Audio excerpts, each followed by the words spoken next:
ঐ নগা হুঁচিয়াৰ মিয়াক যিদৰে কিন্তু খেদিবলৈ আমি কুণ্ঠাবোধ কৰা নাই, তহঁতৰ ক্ষেত্ৰতো কিন্তু আমি ৰুদ্ৰ নকৰিম। অসমীয়া যুৱ মঞ্চই এটা কথা স্পষ্টকৈ আমি ক'ব বিচাৰিছোঁ, যোৱাকালি উৰিয়াঘাটৰ বিদ্যাপুৰ মধুপুৰত আমি দেখিলোঁ যে আমাৰ যিসমূহ আমাৰ অসম চৰকাৰ, আমাৰ সন্মানীয় মুখ্যমন্ত্ৰী ডাঙৰীয়াই যিসমূহ বেদখলকাৰীক তাৰ পৰা উচ্ছেদ কৰিছিলে, সেই উচ্ছেদিত জেগাত আমাৰ কি আছে বনকৰ্মীসকল গৈ পেলাই তাত বৃক্ষৰোপণৰ কাৰ্যসূচী তাত হাতত লৈছিল। কিন্তু তেনেতে দেখিলোঁ কিছু নগালোক, কিছু দুৰ্বৃত্ত নগালোকে দা কোঠা লৈ পেলাই তাত দম দিবলৈ আহিছে, তেওঁলোকক দম দিছে। আৰু আমি দেখা পাইছোঁ যে অৱশেষত আমাৰ আৰক্ষী প্ৰশাসনে হাতযোৰ কৰি তেওঁলোকক তাৰ পৰা বিদায় দিছে। গতিকে আমি সহ্য কৰিব পৰা নাই কথাটো, কাৰণ আমাৰ অসমৰ প্ৰশাসনৰ ওপৰত তেওঁলোকে বৰমতা দেখুওৱা মানে, আমাৰ অসমৰ ৰাইজৰ ওপৰত বৰমতা দেখুওৱা মানে আমাৰ ওপৰত দেখুওৱা। গতিকে আমাৰ অসমীয়া যুৱ মঞ্চ আজি সজাতি দল এটা তাত গৈ উপস্থিত হ'ব, অতি শীঘ্ৰ তাত এটা আমাৰ সজাতি দল উপস্থিত তাত হ'বগে। কিন্তু পৰিৱেশ পৰিস্থিতি কিন্তু বেয়ালৈ যাব, পৰিৱেশ পৰিস্থিতি কিন্তু বেয়ালৈ যাব, কাৰণ আমি নগাসকলক আমাৰ নিজৰ ভাই বন্ধু বুলি ভাবোঁ, নিজৰ ভাই বন্ধু বুলি ভাবোঁ, নিজৰ আত্মীয় বুলি ভাবোঁ।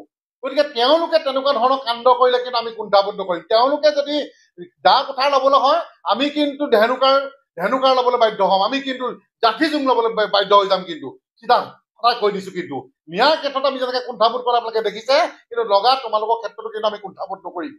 বাৰে বাৰে আমাৰ সীমাৰ ওপৰত তোমালোকে আহি পেলাই অত্যাচাৰ কৰিবা, কিমান লোকক অত্যাচাৰ কৰি থাকিবা।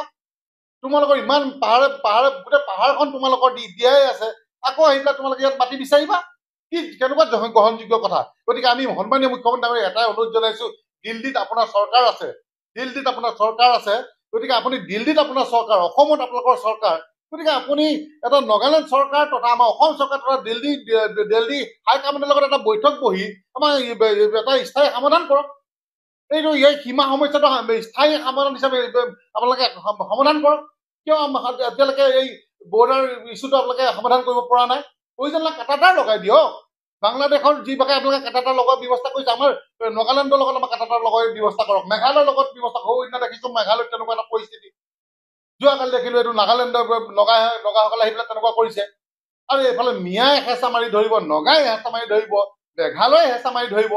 আৰে আমাৰ অসমখন কি আমি মানে কি বুলি ভাবিছে অসমখনক তেওঁলোকে? গতিকে আমি এটাই কথা কৈছোঁ, আমি অৰ্থনৈতিক অৱৰোধ কৰিবলৈ বাধ্য হ'ম।